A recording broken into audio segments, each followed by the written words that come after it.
हरे कृष्णा। आइए श्रवण करते हैं पौष शुक्ल पक्ष की पुत्रदा एकादशी की व्रत कथा।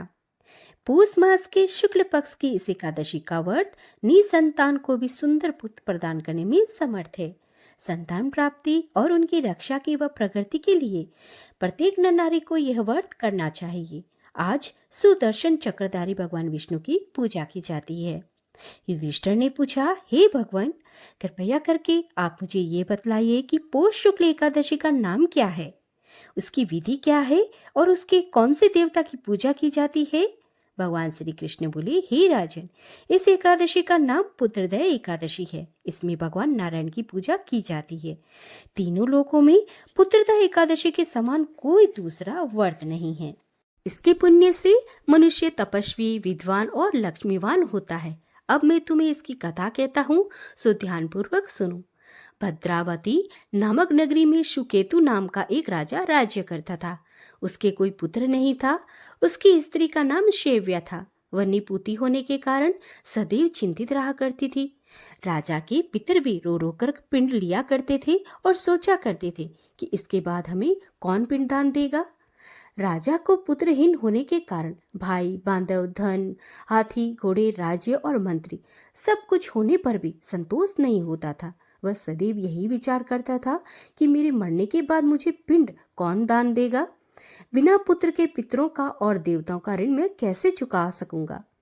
इसलिए मुझे पुत्र की उत्पत्ति के लिए प्रयत्न करना चाहिए। राजा इसी प्रकार दिन रात चिंता में लगा रहता था। एक समय राजा ने अपने शरीर को त्याग देने का विचार किया, परंतु आत्मघात को पाप समझकर ऐसा उसने नहीं किया। एक दिन राजा ऐसा विचार करता हुआ अपने घोड़े पर चढ़कर वन को चल दिया। पक्षियों व वृक्षों को देखने लगा और उसने देखा कि वन में मृग, व्याघ्र, सुअर, सिंह, बंदर, श्रप आदि सब भ्रमण कर रहे हैं। हाथी अपने बच्चों और हथनियों के साथ घूम रहा था। वन के दृश्यों को देखकर राजा सोच विचार करने लग गया।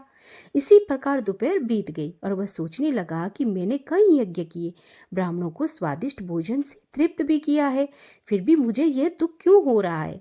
ऐसा दुख मुझे क्यों प्राप्त हुआ? राजा प्यास के मारे अत्यंत दुखी हो गया और पानी के तलाश में इधर उधर फिरने लगा।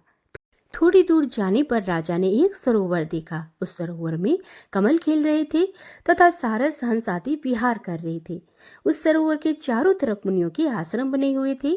उस समय राजा के दाहिने अंग फड़कने लगे। राजा ने शुभ सगुन समझकर घोड़े से उतरा और मुनियों को दंडवत प्रणाम करके उनके सामने बैठ गया।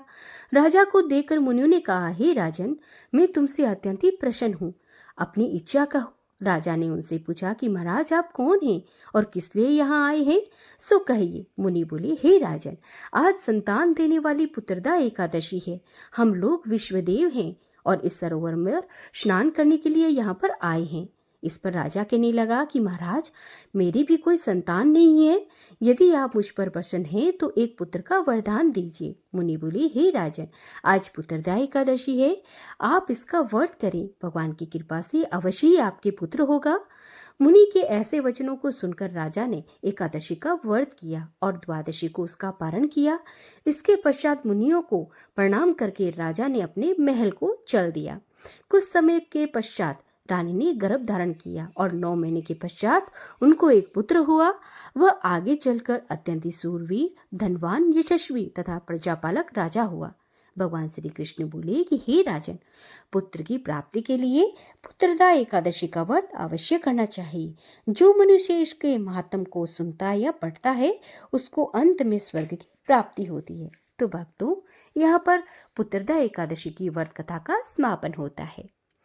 श्री कृष्णे गोविंदे हरे मुरारी, हे नाथे नारायण वासुदेवा। श्री कृष्णे गोविंदे हरे मुरारी, हे नाथे नारायण वासुदेवा। हरे कृष्णा। राधे राधे।